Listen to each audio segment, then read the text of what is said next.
Quem tem razão? Antes da gente começar esse debate, nós temos aqui um quadro com essa pesquisa do Datafolha. Foram ouvidos 2.566 eleitores entre os dias 25 e 27 de julho, ou seja, do mês passado. A margem de erro é de 2 pontos para mais ou para menos, né? Mas está aqui, olha, 28% dizem que podem mudar, 1% não respondeu, o que totalizam esses 29% de que podemos chamar de indecisos, né? Mas 71% desta pesquisa do Datafolha disseram já terem definido o seu voto. Ou seja, e nós perguntamos, aqui a pesquisa é mais ampla, na nossa enquete a gente está falando claramente na eleição para a presidência da República, que nesse momento é sim a eleição mais polarizada, talvez, dos últimos tempos. Bom, vamos então saber a opinião dos nossos convidados. O doutor Francisco Otávio de Almeida Prado está comigo aqui no estúdio. Também José Alves Trigo e Fernando Vieira conversam conosco por videoconferência.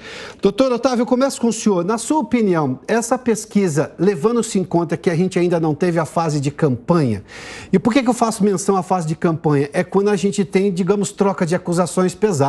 Se eu analisar os exemplos recentes das eleições, por exemplo, passivo moral, passivo eleitoral, passivo de imagem, passivo de tudo, ou seja, a notícia ruim de cada um dos candidatos normalmente é apontada pelo seu opositor. O senhor acha que essa pesquisa, neste momento, ela reflete realmente a realidade? Muita gente não vai mudar ainda o seu voto, levando-se em conta que a campanha não começou ainda? Boa tarde, Piotr. Boa tarde aos telespectadores.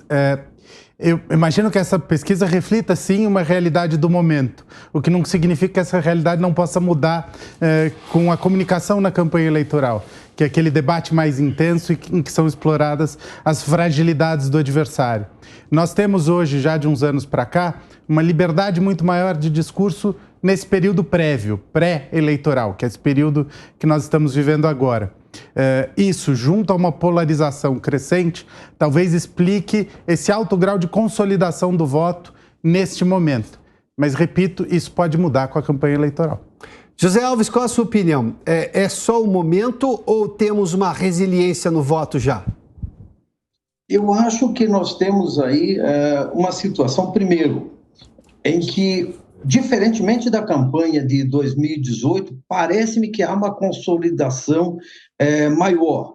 Mas, como disse o meu colega agora há pouco, é claro que nós podemos ter fatos aí que façam com que esse cenário possa mudar.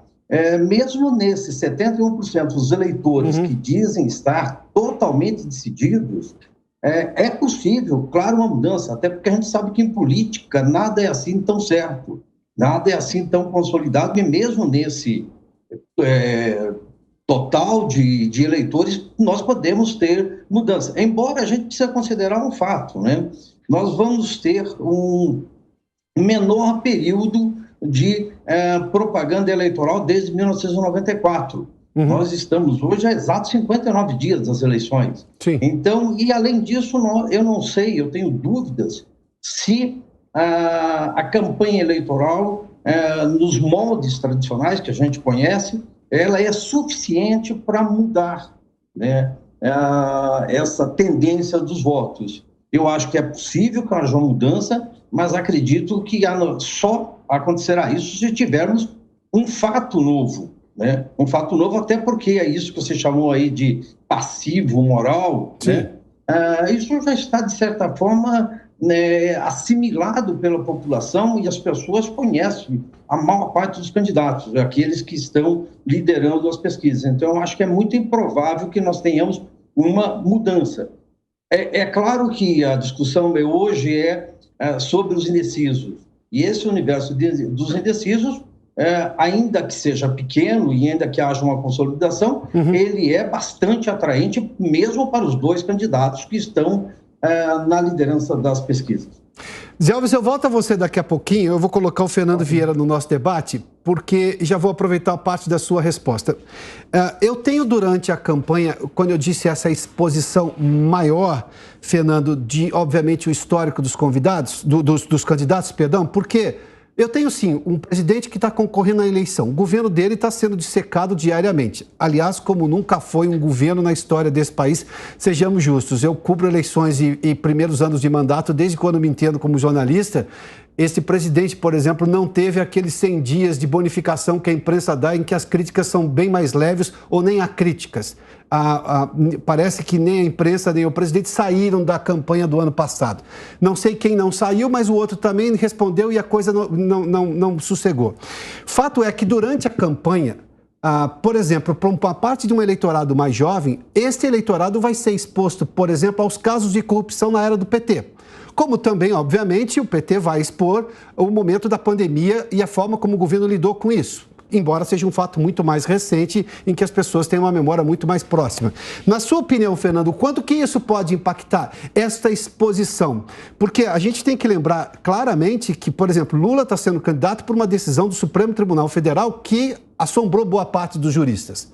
E, ao mesmo tempo, ele tem esse histórico de corrupção, embora tenha também, no seu mandato, no mandato dele, um histórico de crescimento econômico do país. Mas essas coisas não foram expostas ainda nessa pré-campanha, não da forma como eu suponho serão expostas durante agora a campanha. Tanto a forma como Jair Bolsonaro manteve seu mandato, como o histórico do ex-presidente Lula. Bom, boa tarde a todos. Para mim é um prazer estar aqui participando desse debate. Primeira coisa que a gente tem que ter em mente é que pesquisa é uma fotografia de ontem. Então, a pesquisa ela serve para balizar o que a gente vai fazer para o futuro, especialmente no marketing político.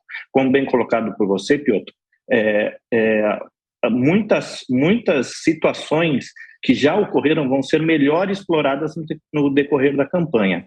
E isso pode fazer com que muitos daqueles que já se declaravam como decididos pelo voto, venham a fazer a mudança ao longo do processo. Lembrando que o voto ele é muito mais coração, ele é emoção e não racionalidade. Então, quanto mais for explorado, especialmente nesse público jovem, esse público que não vivenciou especialmente esses escândalos. Nós estamos falando um período de escândalo que começou há uma década já. Sim. Então nós estamos falando até do mensalão, nós vamos falar em 15 anos, mais de 15 anos. Nós vamos falar de 2006, naquela eleição em que essa foi a temática. Então, veja, a partir do momento que as pessoas são expostas a essa questão emocional, tudo pode acontecer. Eu vou para a área do direito agora. Francisco Otávio, na sua opinião, este aspecto da campanha, de estar extremamente explorado, aliás, o Fernando fez menção ao mensalão, que é bem lá de trás, ainda do primeiro mandato do ex-presidente Lula. Nós temos um caso lá de 2005, né, depois que teve a primeira ideia de julgamento, que ele corria o risco de não se reeleger, mas, enfim, acabou se reelegendo e depois fez até o sucessor, no caso, a sucessora, que foi a ex-presidente Dilma. Na sua opinião, Francisco Otávio, a gente tem hoje essa possibilidade de uma alteração muito forte com, digamos, tudo isso que é história, recente ou nem tão recente assim, vir à tona durante a campanha? Eu não tenho a menor dúvida de que esses fatos, de um lado e de outro, né, entre os dois principais adversários, virão à tona e serão explorados na campanha. Eu tenho dúvidas, me parece que esses fatos, também de um lado e de outro, já foram muito explorados em campanha passada e nos anos recentes. Me parece que uma parcela significativa desse eleitorado tem um voto consolidado justamente por já serem forças políticas muito conhecidas. Então, acho difícil ter grandes alterações em razão de fatos já ocorridos no passado. É diferente de pensar em algum fato novo que possa ocorrer. Sim, eu acho que poderia ter um impacto maior nas eleições. Do ponto de vista jurídico, eu acho que vai ser travada uma batalha aí na propaganda eleitoral, porque a tendência, com a proximidade do pleito, que esse debate se acirre e aí, muitas vezes, ultrapassando o limite do que é razoável dentro da crítica eleitoral. Antes de ouvir o Zé Alves, doutor Francisco, só me responda, por gentileza, um questionamento. O senhor vê nesse momento a justiça eleitoral com capacidade de julgar republicanicamente todas essas reclamações que virão de um lado e de outro? Porque a gente está, nesse momento, com a justiça em suspeição. Nós fizemos uma entrevista recente aqui sobre um debate sobre o STF e o questionamento hoje sobre, por exemplo, o comportamento do STF, que por exemplo, cede ministros para participar do TSE, para fazer parte do TSE. Aliás, o presidente atual e o próximo são ministros do Supremo. A justiça eleitoral vai conseguir responder a essa demanda da sociedade, que é natural nesse momento da campanha em que alguém vai se exceder e precisa, obviamente, ser enquadrado na lei? Olha, eu acredito que sim, eu tenho plena confiança na justiça eleitoral, atuo nessa área há mais de 20 anos. É uma justiça que está acostumada a lidar com períodos turbulentos. Eu tenho confiança de que no julgamento dos casos específicos nós teremos julgamentos técnicos, como pela experiência eu vivenciei. Eu acredito sim que a Justiça Eleitoral está preparada. Zé Alves, eu vou ouvir sua opinião agora, mas Felipe, mostra essa outra tela aqui que a gente pode chamar da resiliência do voto. Ou seja, o quanto que as pessoas dizem, por que elas estão definidas em relação ao candidato.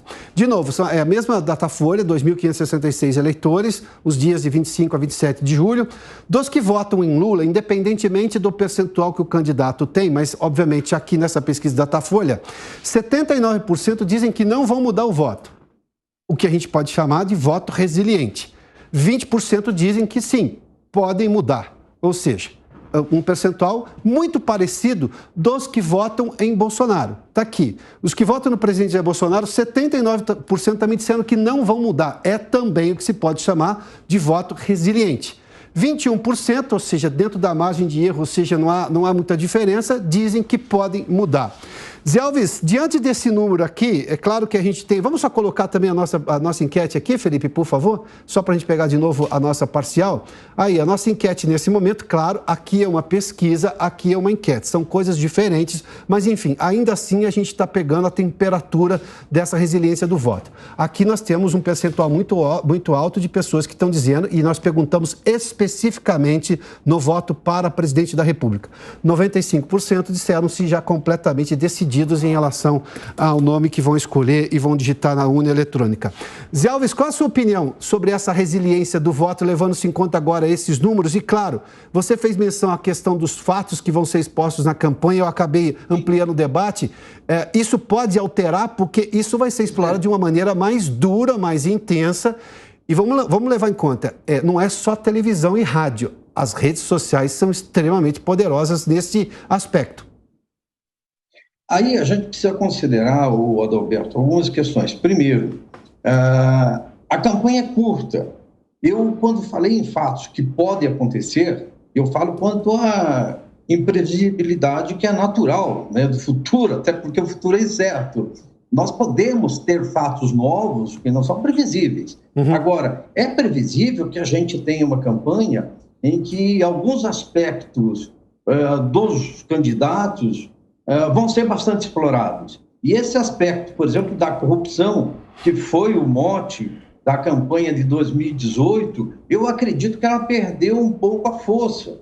Tá? Nós temos hoje, primeiro que a maior parte da população, mesmo esse eleitorado jovem que está votando aí pela primeira vez, ele tem acesso à informação, ele sabe disso. Eu acho difícil que hoje a gente encontre uma pessoa, um rapaz, um adolescente que tenha 20 anos, que ele nunca tenha ouvido falar das acusações que pesam tanto quanto a um candidato quanto a outro. Não acredito que tenha um fato novo que possa ser descoberto.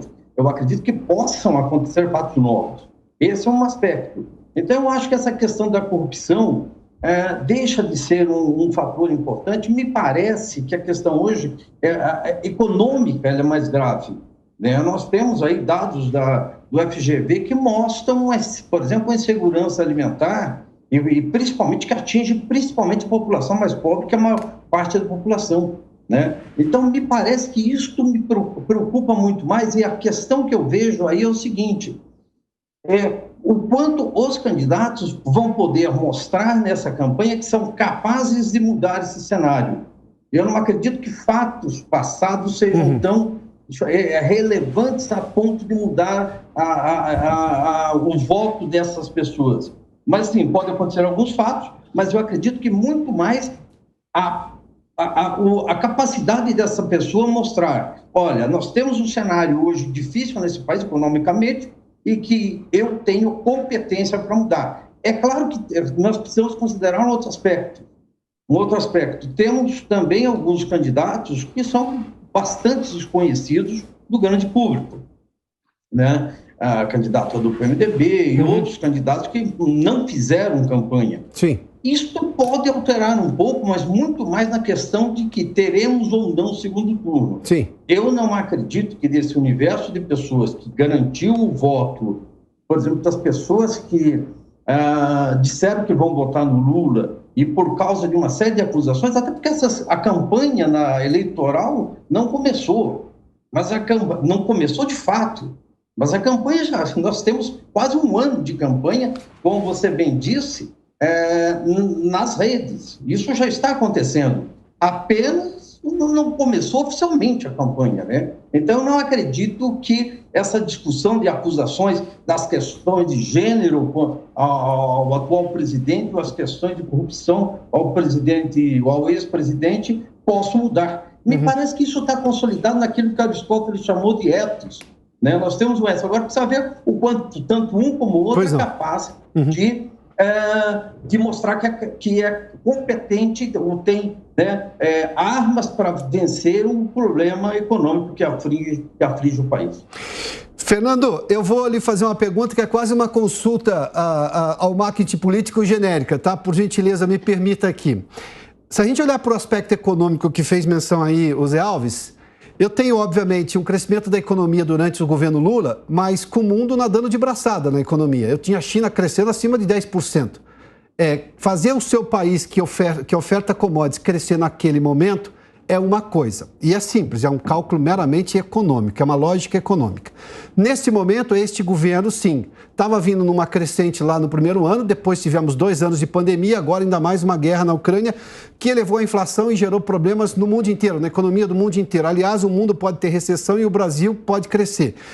Como é que se explica essa diferença de que, olha, a situação lá era uma outra e agora é diferente, mesmo assim estamos tendo números de recuperação de emprego, apesar da renda estar baixa? Como é que se comunica tudo isso? Porque se a economia for tão importante, comunicar isso, sobretudo para este governo, e desmistificar, digamos, o milagre econômico do governo Lula vai ser extremamente importante para cada um dos dois lados. Excelente sua pergunta. Veja, como é difícil para a comunicação racionalizar. É sempre a questão do emocional. Como a gente consegue simplificar para o eleitor? E aí a gente vê a simplicidade que atingiu o presidente Lula com o discurso da picanha, né?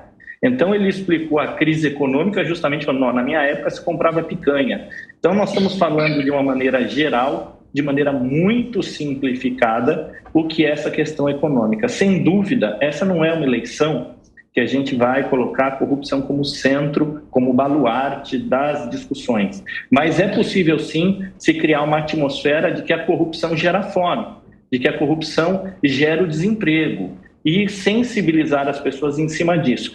Vou reforçar, não estou dizendo que a corrupção é o centro dessa discussão, mas sim a fome, a eleição da fome. Piotr, como que a gente vai mostrar que Lula pegou o vento a favor, né? Aquele vento de proa, aquele vento que leva o barco a atingir maior velocidade? É justamente esse o desafio da comunicação.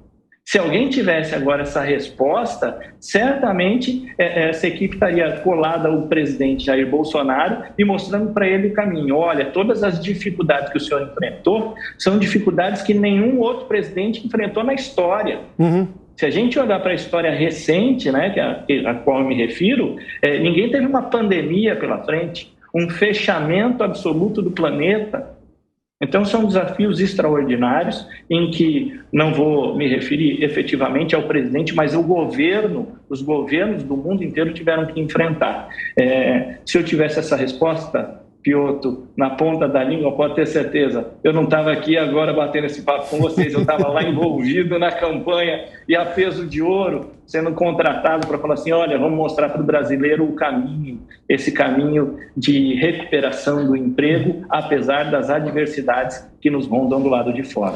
É interessante que, por exemplo, na França, recentemente, na reeleição de Macron, ele conseguiu escolher um tema, aliás, que era muito forte, de uma rejeição dos franceses à guerra da Ucrânia, sobretudo aos russos. Ele mudou de opinião porque ele tinha uma interlocução muito grande com Vladimir Putin, porque economicamente ele não tinha muita saída ali, que obviamente os europeus todos também estão sofrendo com esse problema econômico da guerra da Ucrânia.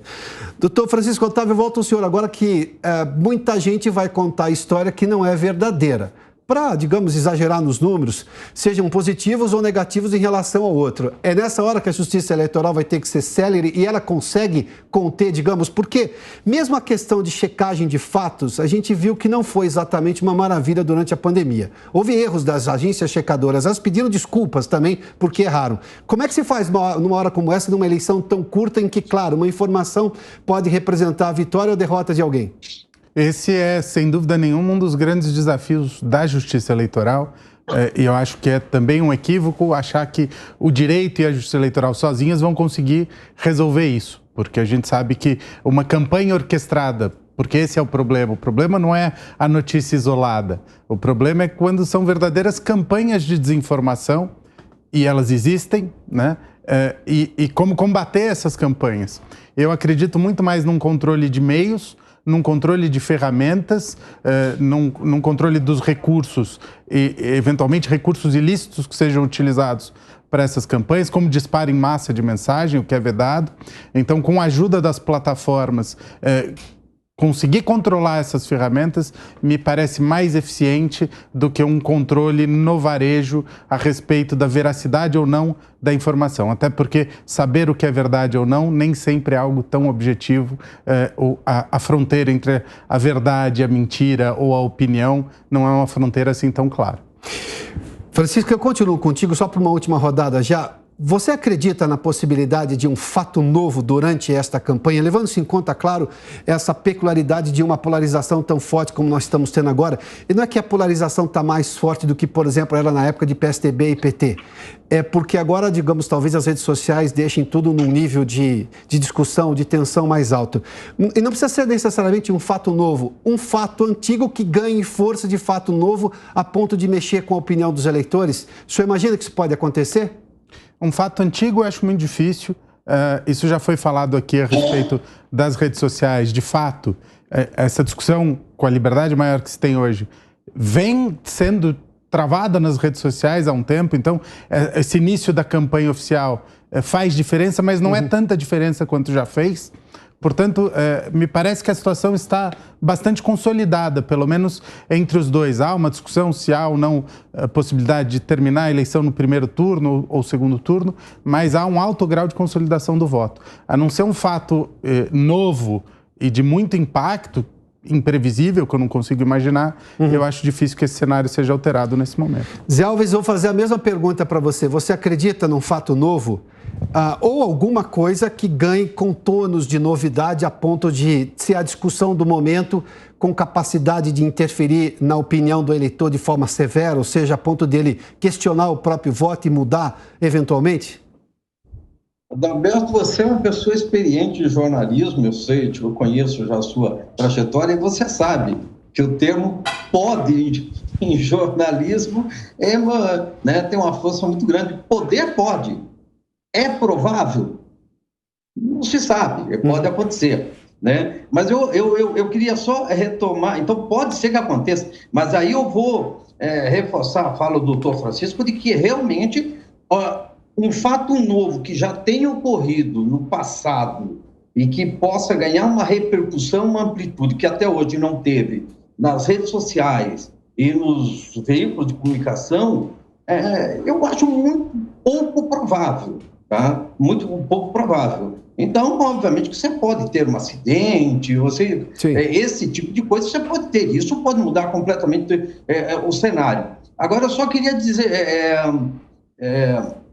reforçar um pouco, né, a fala do Fernando, que eu achei muito positiva, de quando ele falou da questão de que a imagem que cola no candidato e a dificuldade de mudar isso. Né? Aristóteles, lá, há 400 anos de Cristo, já chamava isso de ethos, ou seja, a imagem que foi colada ao ex-presidente Lula, se criou muito essa imagem e hoje tem sido muito reforçada da picanha, né? Da marolinha, e aí realmente a gente precisa considerar que ele teve realmente um momento político, um cenário mundial muito favorável, né? A sorte que o atual presidente não teve, mas é essa imagem que fica para a população, para a maior parte da população. Então, esse é o discurso que, digamos assim, né, que se colou na maior parte da população, e isso é difícil de se mudar. Bem, como disse o Fernando, é a pergunta de milhões de dólares.